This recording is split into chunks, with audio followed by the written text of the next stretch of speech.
اس لیے یہ ٹاپک آج بتانے کی ضرورت پیش آئی کہ ہم اپنی زندگی کے رخ کو جب تک ٹھیک نہیں کریں گے اس وقت تک ہماری زندگی کی یہ پریشانیاں ختم نہیں ہوں گی. ماں باپ خود اپنی اولاد کو پریشان کر کے خوش نہیں ہوتے, اللہ رب العزت اپنے بندوں کو پریشان کر کے کیسے خوش ہوں گے؟ تو وہ نہیں خوش ہوتے. اس لیے فرمایا ما یفعل اللہ بعذابکم ان شکرتم وآمنتم, اگر تم ایمان لاتے شکر کرتے اللہ تعالیٰ کو تمہیں عذاب دے کے کیا ہاتھ اللہ تعالیٰ کیا کرتا تمہیں عذاب دے کے؟ وہ کیوں عذاب دیتا؟ تو اللہ تعالیٰ خوش نہیں ہوتے, وہ نہیں چاہتے کہ بھوکے ننگے رہے بندے, پریشان رہے بندے. یاد رکھیے اللہ رب العزت نے اپنے بندوں کو عذاب کے لیے پیدا نہیں کیا, اپنے بندوں کو ثواب کے لیے پیدا کیا ہے. کیوں؟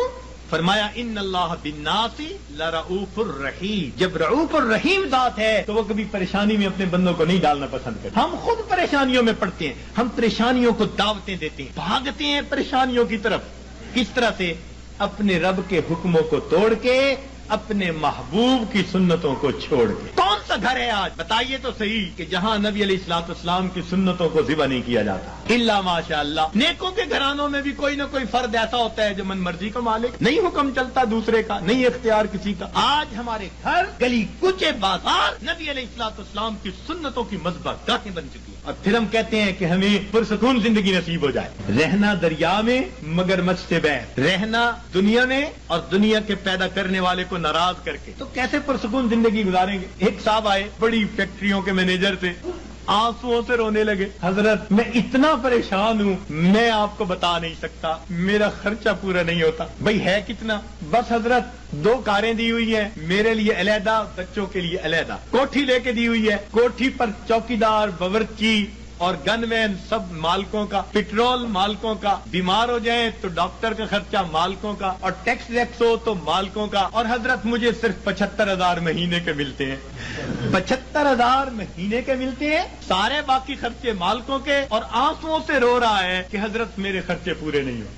فیصل آباد سے ایک خاتون آئی, پردے میں بیٹھ کے بات کرنے لگی, رو رہی ہے دارو قطار, 5 منٹ روتی رہی, اور اس کے بعد کہنے لگی بس میرے لیے دعا کریں, میرے خرچے پورے نہیں ہوتے. میں نے کہا کتنے فرد ہیں؟ کہ بس میاں بیوی ہیں, اولاد نہیں ہے. تو کتنا خرچہ دیتا ہے خاوند؟ کہ جی ہر مہینے کا 50,000 دیتا ہے. میں نے پوچھا بنتا کیا ہے؟ کہنے لگی بس دوائیوں پہ خرچ ہو جاتے ہیں. اور واقعی ایسے تھا, 50,000 روپیہ اکیلی خاتون کا خرچہ, مگر وہ ڈاکٹروں کے باتوں میں چلا جاتا. میں نے اس مینیجر اور اس خاتون کو پھر سمجھایا. میں نے کہا کہ اپنی زندگی سے جب تک نافرمانی کو نہیں نکالو گے تمہیں زندگی میں کبھی سکون نہیں مل سکتا.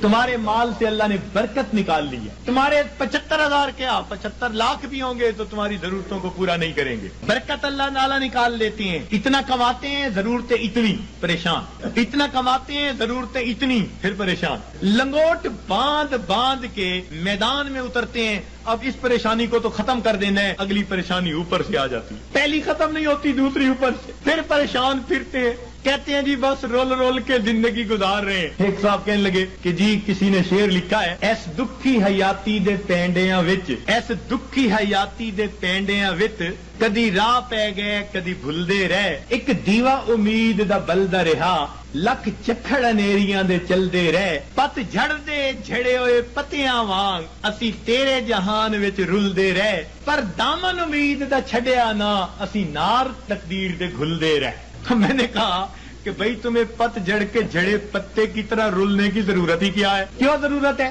تم اپنے آپ کو پروردگار کے حوالے کرو, وہ تمہیں بے آسرا نہیں فرمائے گا, وہ تمہیں کٹی پتنگ کی طرح نہیں رکھے گا, جھڑے ہوئے پتے کی طرح رولنا نہیں پڑے گا, گھلنا نہیں پڑے گا تقدیر سے.